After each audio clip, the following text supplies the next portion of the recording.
Good evening. Wait, it's evening, right? I wasn't here for this race. Uh, we are here for episode 119 in the challenge series, in the last week before the halfway mark of the season, and the long-awaited Grand Valley 100 kilometers. And first, we still got a normal week's worth of racing to do. And that racing starts here in the Hokkaido Highlands for High Speed Ring. There's a nice ring to it. It's crazy to think this track was almost removed from the calendar for being too dangerous, and then we ran it the other direction, and it became a lot safer. That seems weird, because, real-life racetracks, you never run them backwards, because they become more unsafe. But here, it became more safe when we made the super high-speed left-hander the final turn. Cars were bottoming out a lot less because they were coming at that corner with a lot less speed. And now cars are more easily able to spread out and fan out for the first couple of turns, namely, turn 1, being that it's got like 5 lanes of track to use.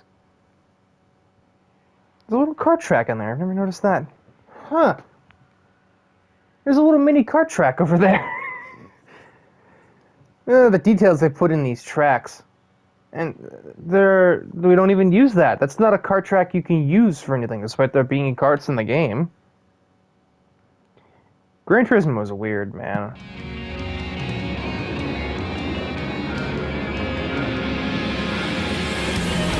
And we are away from High Speed Ring.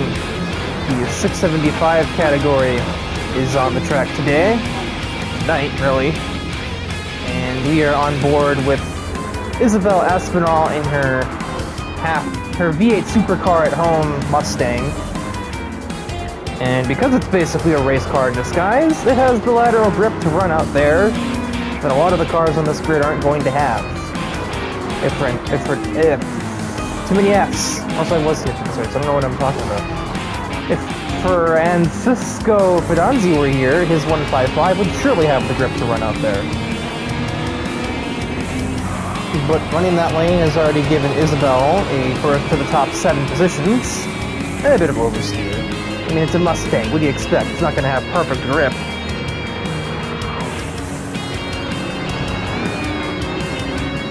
And alright, Isabel just took me and Nor 3 wide and just embarrassed us both. Okay. I have not raced the GTO too much since I got it from my dad. Also, I'm being mugged. Fanny just about ran me over. Kazuya didn't help. Isabel's already the leader. What? That is obscene. She's taking the lead in a single lap of racing. And she's only going to extend it because she can take that first corner at about 15-20 miles an hour quicker than anyone else can with all that mechanical grip on that body kit.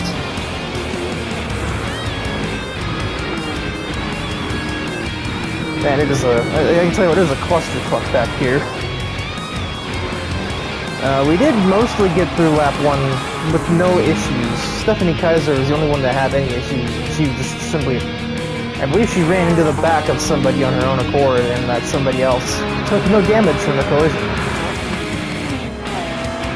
We have a single debuting driver today. The little sister of the current race leader, Iris Aspinall, in a Ford Sierra. And she's already on NFR and everything. She's pretty much a beginner, though. She doesn't really know the ins and outs of driving. She only has a B license. And I think that's best shown in how she just took the last turn there. You don't have to let off there. And you can see that the speed difference kind of went away. Oh, like mother, like daughter. Now Liza's the one with damage, and again, whoever she hit, she didn't do damage to. So, a day to forget for Porsche AG so far.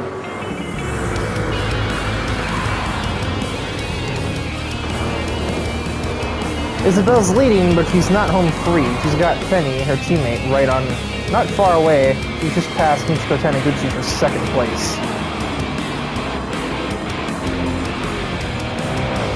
And that Pantera is terrifying in a straight line. Most of these cars are pretty good in a straight line. You wouldn't really bring anything here if it wasn't. Oh yeah, Isabelle can also run that lane. Forgot about that. Apparently also equally terrifying in a straight line is this Charger.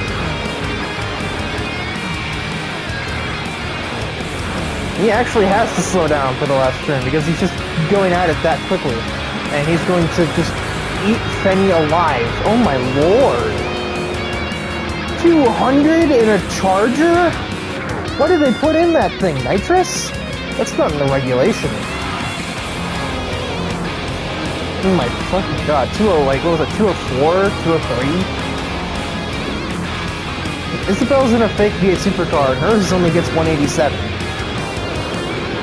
And that's high for this category, by the way. That's like well above average. So I'm terrified if he can keep this Charger, Carson Annihilator under him. Monty Jensen is about to be a major problem.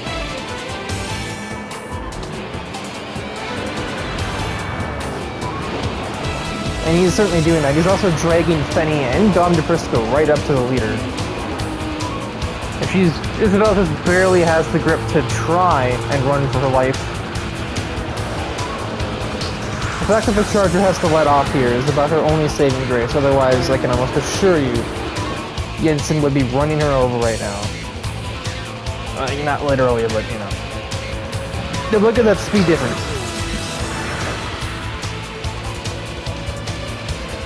He actually led for a split second, but that Charger does not have the grip to run the high lane. But Isabelle's Mustang does, because of the... oh no. Wow! She did not... she no-sold that slide. A full wheel drift with almost no counter skew. Or something in there.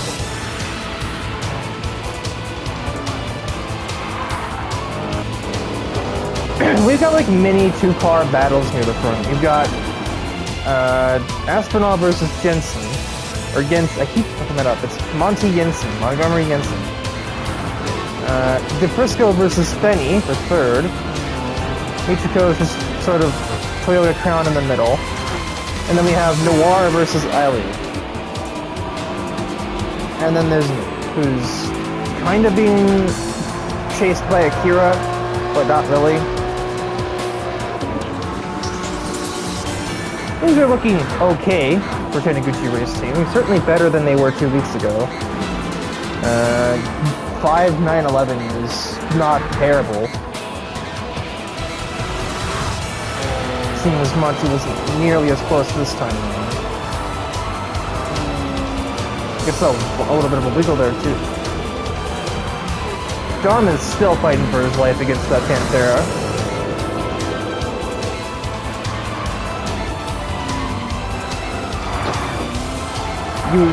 You'd be forgiven for thinking these two are like teammates, or if not that, then like the same person but having two different cars. Because they look really similar. They're both like 80s Italian like Pininfarina cars, but no, they're different drivers on different teams.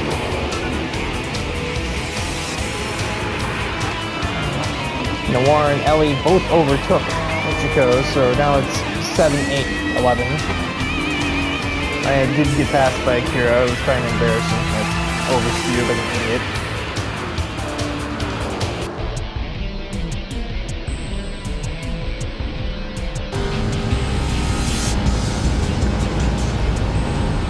You just see this closing speed. It's just like terrifying, but then he has to brake so much earlier. Well, Isabelle can just do that and just run away. And the fact that she can do that is going to be the only reason she even has a hope of winning this race, because Monty is just that quick.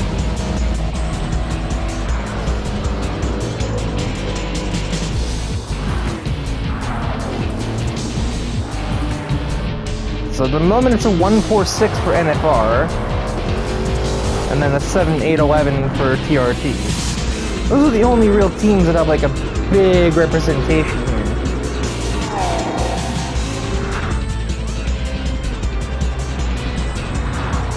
Oh yeah, that's right. Also, Nico is back on Mercury Point. after hacking things out in between races last week with her and the rest of Mercury. After she had a 50-50 hand in taking that stupid golf driver the hell out of here. Oh, this is going to be a drag race, but no, I think it's going to go to the Mustang driver. Isabel Aspinall wins from High Speed Ring. This is a track that NFR have certainly made their profits at as late, especially, well, basically ever since they were in the series. They've been rocking this place. Dom barely maintains third over Fenny. That was door to door, pretty much, or bumper to bumper from start to end. And Noir's gonna barely lose out on fifth to Ellie. She had the momentum, just like Monty did. She was a lot closer, though. Actually, see how close that was. She pulled out of the slipstream too early. Could have been a 1.45 for NFR, but Noir pulled out of the draft too early and misses it by about that much.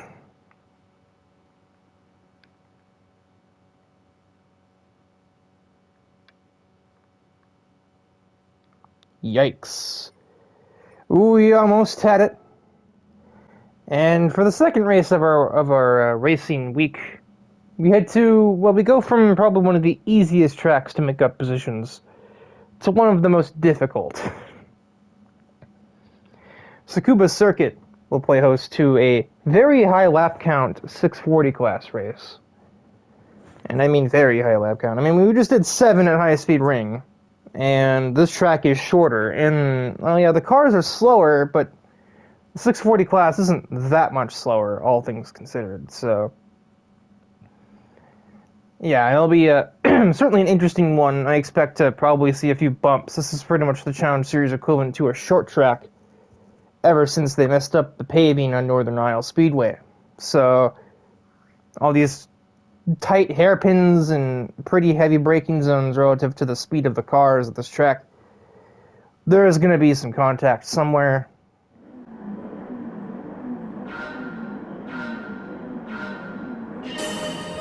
And we are away from Tsukuba Circuit, and unsurprisingly, the front-wheel drive Civic doesn't go anywhere off the line, giving way to Ida Cazador making her first start outside of the dirt category in that Porsche 964 of hers.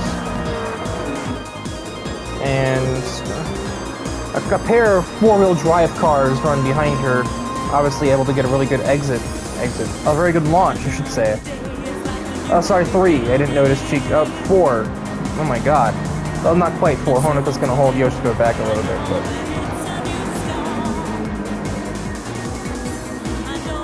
Going back a little ways is our POV driver, Ruby Kurosawa, teammate of the cars running 3 and 4, and I think 6. Yeah. They're on Diamond Pleiades Technica. In spite of that fact, you know, Ruby doesn't drive a Mitsubishi or a Subaru. We just had 2 cars pit there. Yoshiko and Sebastian Sham. I think Sham ran into the back of somebody at this last hairpin. Yoshiko, I think, got ran into at the first one. This track is basically designed for a car like the 86. It doesn't have a lot of power,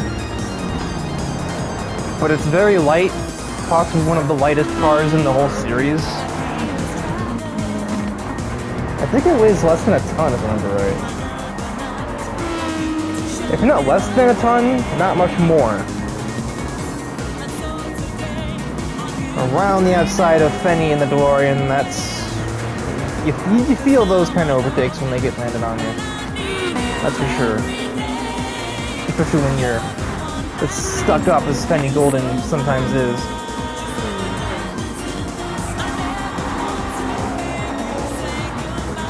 Yeah, her teammates are currently running 2-4. Chika and Yo. Yoshiko, not doing quite as well after getting damaged on lap 1. Obviously, just don't do that next time, 5 head. down the inside of Stout. That car is probably not very well suited to this track, I would say.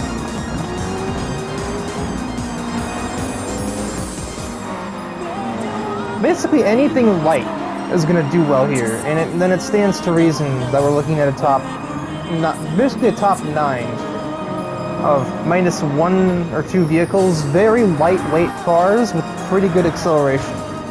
And even then, the F-150 has good acceleration too, as does the GTO. But the F-150 clearly has more as Burt Wheeler moves into 4th. With things like the mid-engined Clio and mid-engined Alpine A110, the 8.6 weighing around a ton. Well, because Civic's going to be pretty light too, being front-wheel drive. The GTO is a bit heavy, but it's got good acceleration. The GR's Corolla, almost said Yaris. No, that's something else. Kind of somewhere in the middle. And then Subarus are really light because of the Boxer engine. And then it's a Porsche, so of course it's lightweight. I'm going to skip ahead a little bit here to about midway through lap 5. Ruby has made her way almost towards the podium. The top 3 are running bumper to bumper at this moment in time. So that's gonna technically help her get there, as, well, it's clear to me that Cazador is not the fastest car on this track, but she's not gonna let the lead go too easily, I don't think. Indeed, she's gonna try and go around the outside of Chika Takami, and, you know, of all the cars that have enough grip to do it, I think a Porsche's gotta be up there, but it's insuffice. Maybe it's not. Super late braking, almost losing control in the way into turn 1. But I'll just open the door for Burt Wheeler. Chika's gonna finally get away with the lead, and the F-150 could be next. And Ruby is just about here now, with 3 laps to go, basically. That's a huge slide, oh my lord.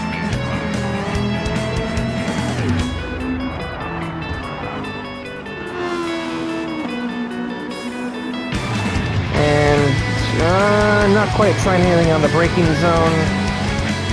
Even though the F-150 is not going to have the greatest brakes, I don't think Ruby was all that close.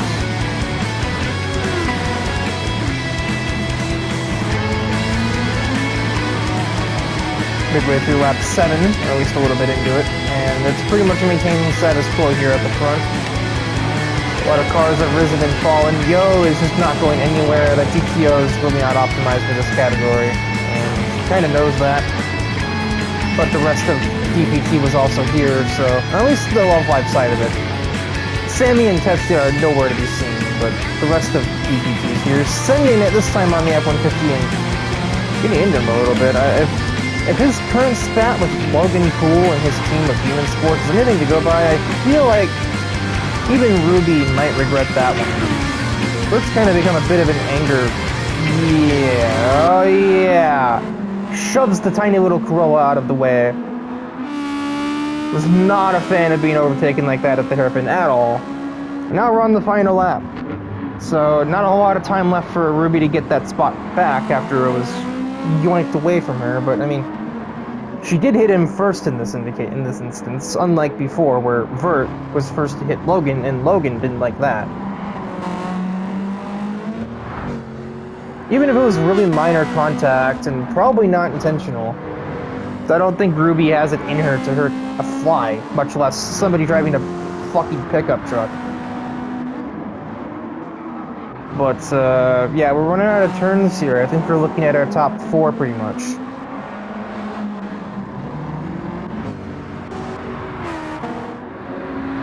So as we break for the final long right-hander, Chika Takami is going to bring DPT to victory lane in her Subaru. First I've really seen that car do too well. Ida will get second with her first race in the 640 category. Vert pushes his way onto the podium in more ways than one. And Ruby is left with 4th place and maybe a little bit of frustration, I would say. I don't really know if anger, I don't really think that's in her vocabulary. Seriously, this girl makes Gotori look like some kind of menacing villain. Even Hanyo looks a little bit on edge compared to her. Like, I'm convinced this is just Ruby's just like 3 children in a trench coat, and they're somehow able to drive a car. It's like if you took Nico's stature and appearance, changed her hair red, and then gave her Hanyo's personality. That's Ruby. Somehow she can even drive a car. So she's probably pretty easily intimidated by somebody driving a pickup truck like this one. So, yeah, I don't think that rivalry is going to come to pass unless Logan stands up for her, which he already has done for the rest of the Love Life crew last week at Watkins Glen, when he wrecked RSI's Golf as punishment for hitting, like, every idol on the fucking racetrack. And the midway point of the week brings us to good old Fuji Speedway. I mean, if we were going to have a whole episode in Japan, because, spoiler alert, the whole episode is in Japan, we weren't just not going to head to the literal home of the Challenge Series, were we? I don't think there's a chance in hell. So, yeah, Fuji Speedway for the 715 category today. It's also the short layout, as you probably saw from the establishing shot there. So let's mix it up a tiny bit, and we'll be mixing it up a lot later in the week, believe me. We already ran Tsukuba. We don't do that very often. We're already mixing it up there. The only part of this week that's really been sort of typical, as it were, was to be running the 675 class at High Speed Ring. So we've done that a few times. And if we want to be weird there, we could have run it the other way, but we'd rather not have a fatality. Thank you very much.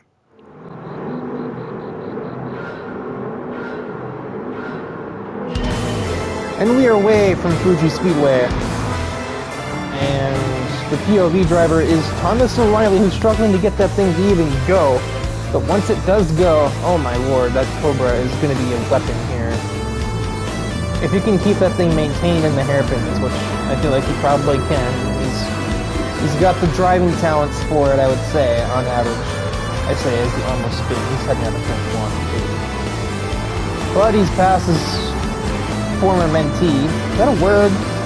A person he mentors at a mentee. And also 6 other cars to be running 13th at the end of one set of turns. No, okay, not quite past Liza, who herself will get ahead of Alice Carson possibly at the, what I think is like 6 or 7. Numbering turns at Fuji is weird because you have like the sort of pseudo kink of turn 2, and then you have like the triple right-hander. That could easily be turn 7, I don't know. Or it could be turn 4 because it's technically the 4th separate steering input you have to make. Oh god, hold it together. Both you and brakes, hold it together. Mother and daughter running 6-7. Hoping to try and do at least a little better than they did at High Speed Ring. Not that the bar is set super high, they got 19th and 18th. And Stephanie is not doing great on that because she has damage on both sides of the car, probably from the chaos in turn 1. And she isn't the only one at all. Oh my god, half the field is going in. Klutzes, all of you. At least there's some representative on Porsche AG that's keeping their car in one piece. Hans Frankfurt, who's not run a whole lot of races as of late, is running in second place as Porsche. Because what else would he be driving on Porsche AG? Certainly going to be driving the frickin' Audi. I mean, he could, I think, but he's not.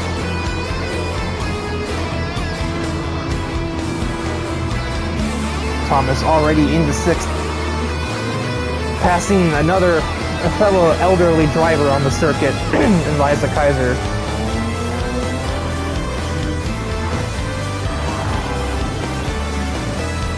He has to use all of the track on that thing. That thing is basically the world's fastest car. It has no aero, other than that little rear wing that doesn't really do a whole lot in the grand scheme of things, considering the shape of the car and everything else, all the power it has in that engine.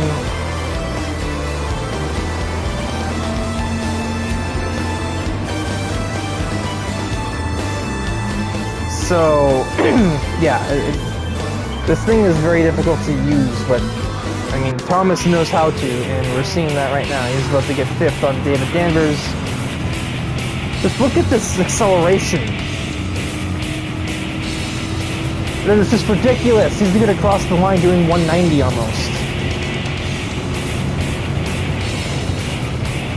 He has to brake really early because the thing is not very good at braking, and it's also hitting the turn way faster than everything else is, but 205.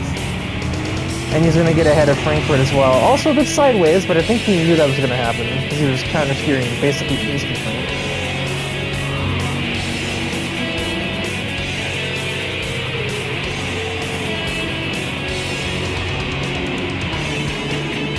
Other than that, well, we had Ice pass Ellie.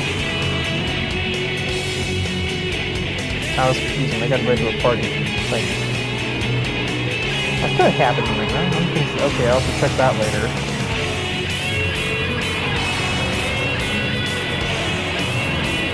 Oh, slight contact between the two leaders. Thomas probably just understeering there, honestly. Like, it's not like it did any damage to Eric's car. That would have bumped, but there was still contact. Oh, that's not an apex. Yeah, again, it really can't be overstated. That Cobra doesn't turn. It doesn't do anything but go in a straight line incredibly well. It doesn't turn, it doesn't grip up, it doesn't brake, as we're seeing right now. You would have gotten away with that line in any other car, but he can't go out there in a Cobra. But that's not going to matter because he's just going to get another launch onto the front straightaway, and he is going to blow the doors off of that 458. See you later. And now assuming he can stay on the track for the rest of the race, this is pretty much his race to throw away. Again, 204 at the braking zone. And it's oh, that's not going to be pretty. Porsche AG and Scuderia Fidanzi about to have another wound opened up as Frankfurt gets into the back of Eric with 2 to go. He's going to gift Brian Ice second place as long as he doesn't make his own sort of contact with something. And we'll bring Danvers up to the podium spots.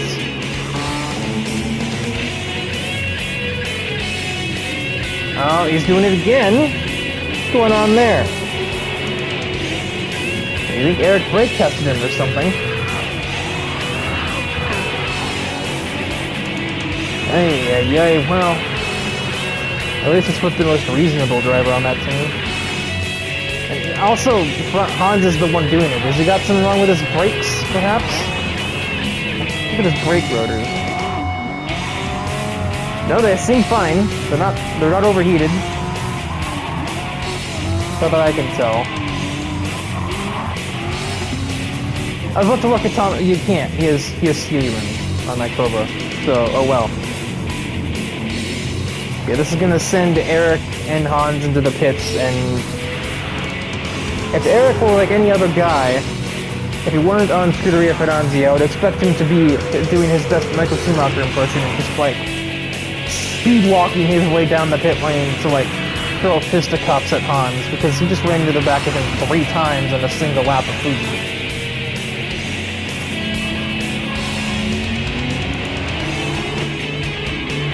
The rest of the race didn't really end up being that interesting from there.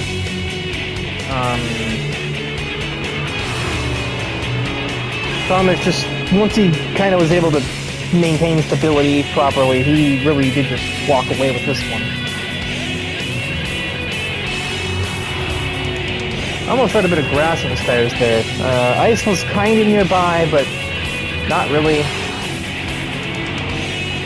Danvers 3rd, Ellie 4th. Liza ended up with 5th, but she had a little bit of a run-in with Winter Rose, it looks like. Probably at turn 1. And GT3 is going to be able to brake a lot later.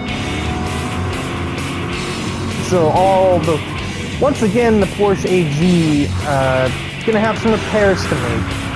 At least Liza brought home a result. She gets 5th. Thomas O'Reilly is going to bring home a result for Ambrose Racing Company and take the W here at Fuji.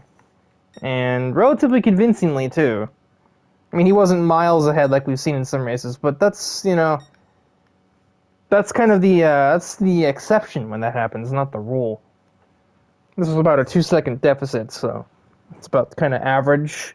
Could have been less, but, you know, Eric got slammed into 3 times, and I'm sure I wouldn't have been surprised if it happened again before the end of the race, but it didn't. So, yeah. Thomas using the Cobra's stupid acceleration to its full effect here from Fuji. Oh my god, it is raining, it is pouring. Francisco Fedonzi is probably snoring right about now. For race 4 of the week, we head to Suzuka Circuit, the East course for the 600 class, and it's a downpour here. It is the day of the rain. This is the kind of weather that you could base an anime episode around right here. This is raining cats and dogs, don't step in a poodle, raining buckets, insert analogy here. You can literally see the little squalls coming out of the dirt there because of how hard the rain's hitting it. That's just how bad the rain is. And somehow, despite this being probably red flag race conditions, we still went through with it anyway.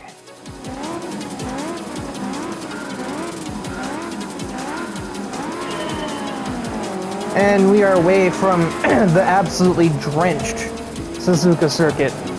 You can see the moisture gauge down there in the corner is just below the cutoff. If you were to get past that second line on the straightaway, it would have been called off, but instead we have a race on heavy wet tires, which are not part of the regulations, but luckily everybody else had them anyway. At certain parts of the track it probably is over that cutoff, but not the whole way, and not the front straightaway, so we can actually, you know, organize the venue.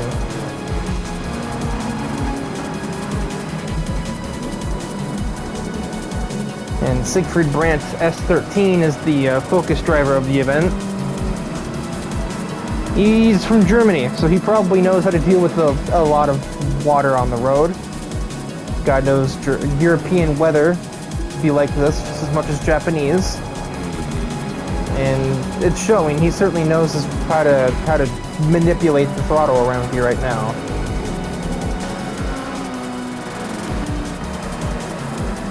Gonna get a huge exit on Logan Cool, and base could be clear right then and there. Clear? Clear.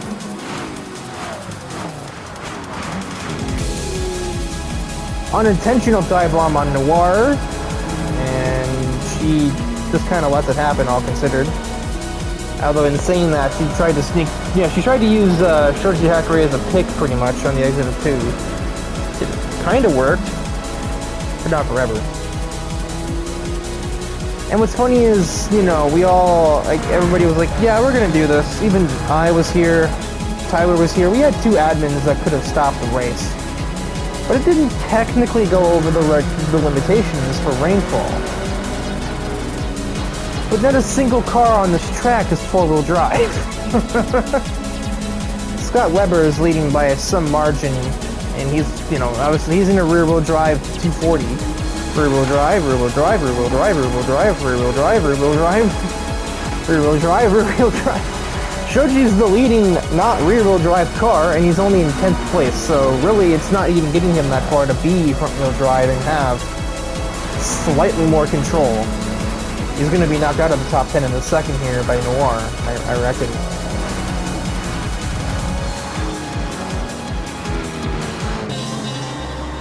Sylvia versus Sylvia, but Brandt just snuck his way onto the better line. Don't really know how he got his car to even turn in for that, but he did.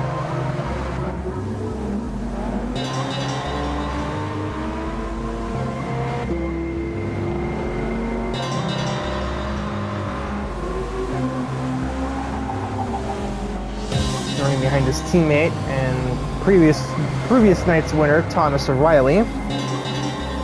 And then their third teammate is up in P2 at the moment.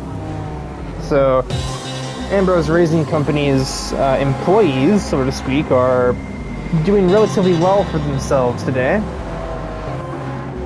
I can't imagine Thomas is comfortable driving an open-top roadster, but also he's from Scotland, so he is definitely used to miserable weather like this.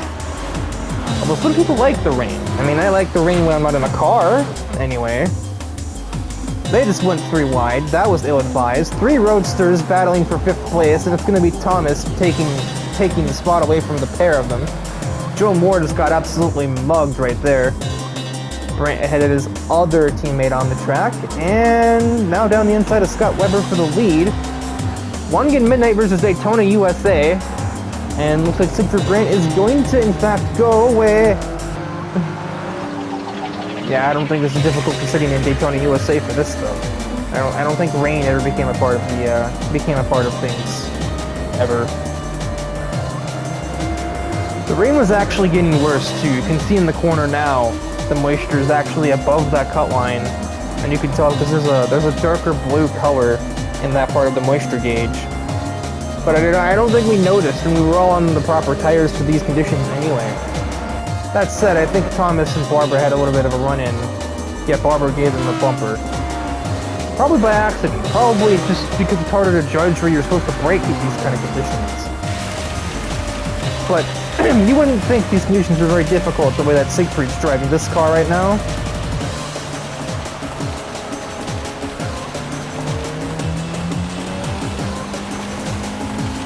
You think he's some kind of rain racing expert? No, he's just German. He doesn't do this normally. Nobody in like the top few cars really do. Like, even he's not getting perfect traction. I don't think, again, nobody is going to be. Traction is not a thing you get here right now.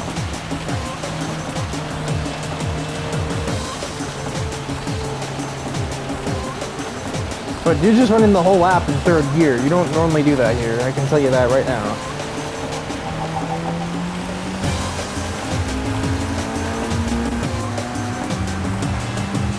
He's even moving up and down the track. He's trying to find if there's a drier line somewhere. Or if not that, he's trying to brush some water off. I think that's kind of pointless at where we are now, but, you know. It's the thought that counts, perhaps? And he's growing a noticeable lead over Scott Webber. It's probably about 2 seconds to his credit now. So...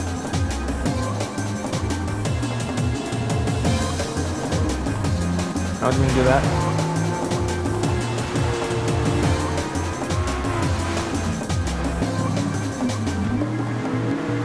At least the top 3 have all the benefit of being light in these conditions.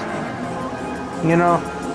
S13, 240Z, 86 are pretty much known for being lightweight chassis, lightweight cars. Dodge Charger is not, and yet somehow Tyler is wheeling that thing to 4th place. I don't know how he did that. I mean, I'm in an S14. Mine's still pretty light. Joe Moore's in a frickin' Miata, and then we have a 911. That thing can't be too stable here. And then we have Noir with a muscle car in 8th, and it's just like, what's going on here? Final lap of this absolute downpour here. Things seem pretty set in stone. I think at this point the drivers were starting to notice, hey, the track's getting more wet. And battling for position became somewhat secondary to just bringing it home across the line without damage to the car, which a few people did fail, to say the least. A bit uncharacteristically so in the case of Barber. Ran to the back of Thomas, and even still, Thomas is still trying to make up a couple of places here and there. Catherine Mills definitely not having the race to remember. She was only a little bit away from being lapped. It's sort of like a 10-lap race, which I think was the original plan. Like, this could have been like an 8-9 lap race here, but the rain slowed down the laps a little bit, and while we did run the race, we also decided to run fewer laps of it. And at the end of the scheduled laps, Siegfried Brandt is the winner by a lot, by like 4 seconds, I would say. So, pretty comfortable victory for Siegfried Brandt. It is a 1-3 double podium for Ambrose Racing Company as Natsuki crosses in P3.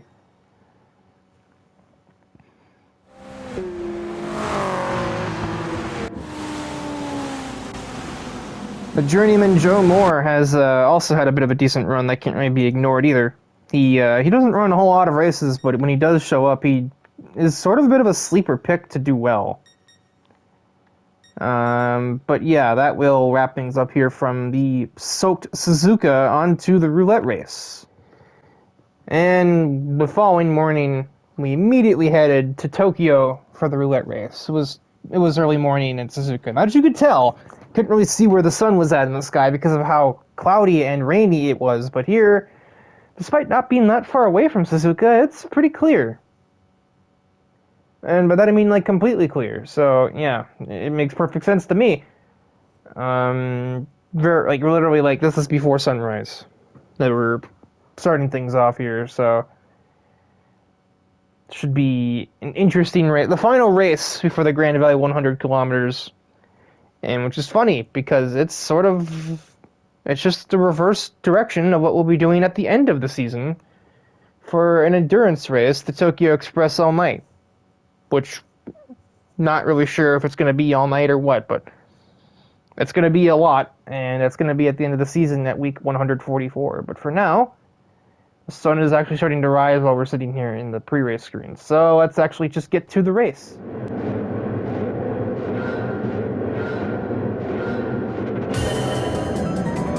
And we are away from Tokyo Express, the east counterclockwise layout will play host to this 10-minute event of cars from all categories, and I mean all categories this time, except for 600, because most of the people who are interested in driving 600 cars are still over in the Mie Prefecture, not here.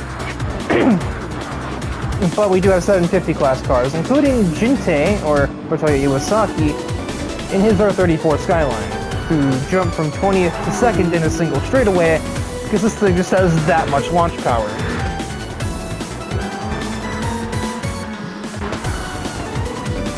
Oh, I think Nick Ambrose just had a bit of a suspension failure. Oh, and Yo drove straight into it because she couldn't go anywhere else. But yeah, that was not good. Spin out. That is a great license plate for what just happened. I think he's just gonna be wheeling that one back to the garage. I don't think you're fixing that. That's a complete suspension failure right there. Oh, hold on to it, Akira. He's also got damage. He's been run into. Nope. My Charisma or Tate is damaged. Eric did it. Or Veronica did it. Oh, it's chaos. I mean, it's Tokyo. Of course it's chaos. Honoka damaged. Hikari damaged. Who's not damaged? Riza's damaged. Nidori's not damaged. Nick is just slowly wheeling that thing back at like half speed. The top two aren't damaged, and around the outside, Jinte goes, barely avoiding that guardrail. He's not an R32, so he does not understeer into the railing. And he will immediately pull a couple seconds of lead because he's in a class higher than that Camaro that Fenny is driving. Tuco dos Santos is not all Akira. He almost lost it again. They really didn't do much to fix that car setup, did they?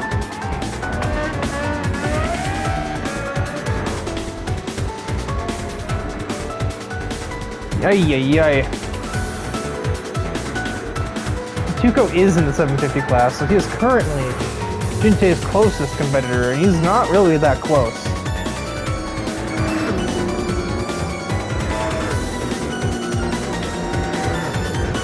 Like about 3 seconds behind him, in fact. Yeah, Akira has to pit, Tate has to pit, Veronica has to, Honoka has to, Hikari, Eric, Riza, Yo does, because he had nowhere to go to avoid the spinning Nick.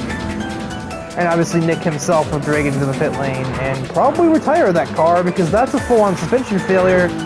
And I'm kind of impressed he managed to drag that thing back to the pit lane without spinning out again.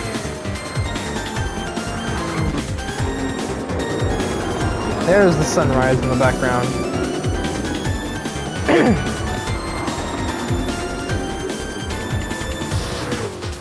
Came up a bit faster than I thought it would, all things considered, but what are you gonna do?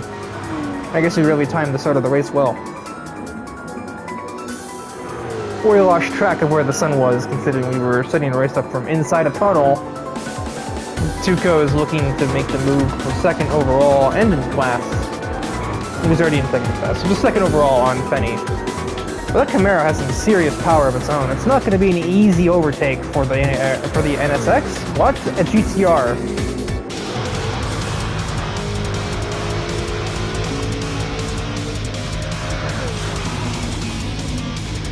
Not going to do anything there. There's a 675 class car in 4th. I'm working on rectifying that as we speak. I also wanted 6th, 7th, and 8th. The 640 class cars in 9th and 10th because these cars are not crashing. Yet.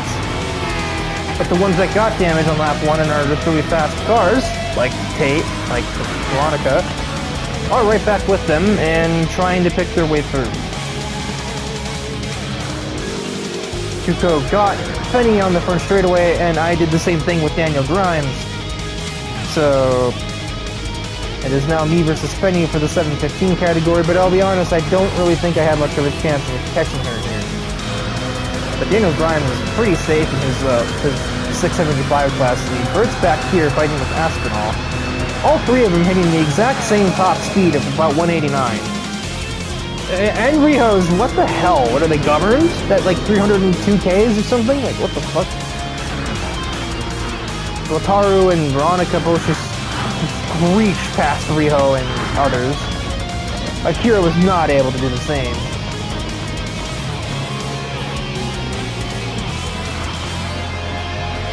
Aspinall is now second in the category, ahead of Vert, so that means that it is... well, she would be.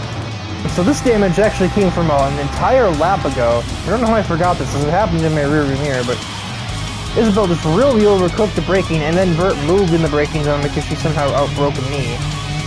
Had she not done that, Isabel would have been fine. But instead, Isabel runs into the back of Vert, and as we skip ahead now to the present day-ish, they're still fighting for second in class. Isabel again just peaks a little later on the brakes, but it doesn't matter. They're both going to pit anyway, and they're both going to surrender second in category to Riho in the RX-7. And Daniel Grimes' stranglehold on this category is only going to get tighter once that happens. He's already way ahead of Isabel and fellow Mustang driver by some like 5 seconds, but it's only going to get worse before it gets better. By that I mean it isn't going to get better, I don't think. Dude, what Charisma is pitting. Okay, cool. Never mind. So Veronica's now the one screeching ahead, and she might get ahead of Grimes in the straight, or might not. But admittedly at that point, that's just getting back to the status quo, because she shouldn't be back here in the first place. She's in a 750 class car, trying to get ahead of a 675 car. He really is just on his own. He's just minding his own business. And same can be definitely said for Jinte. He's wow, another, yeah.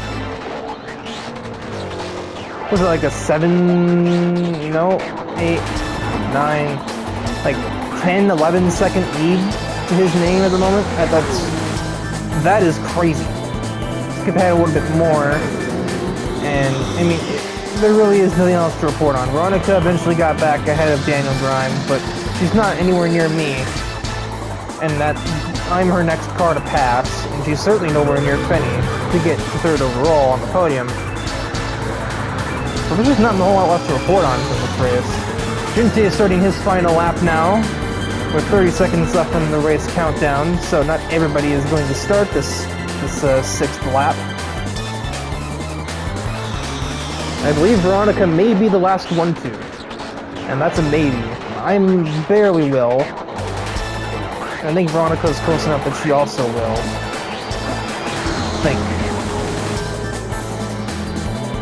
Yeah, with no more than 2 seconds left on the timer, Veronica begins the 6th lap, so that means that Akira Taniguchi's race is over. He will get 6th overall.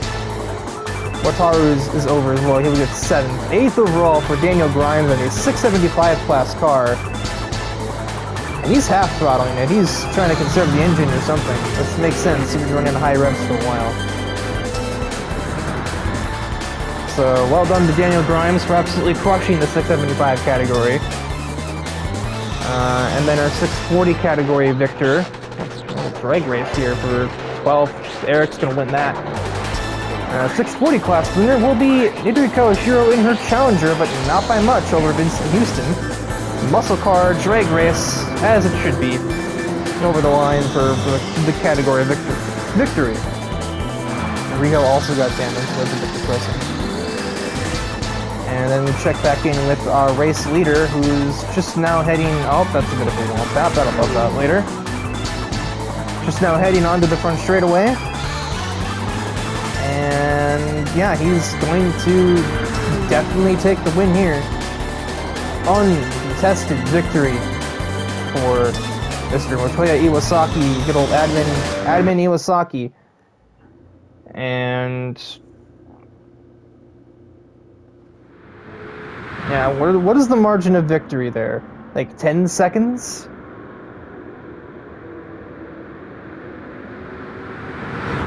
Ten and a half, basically. That is obscene. Over Tuco dos Santos. Fenny Golden will win the 715 category convincingly over myself. I had to start 16th. She started on pole. It's not fair. Wait a minute. This whole random grid thing was your idea, Riker.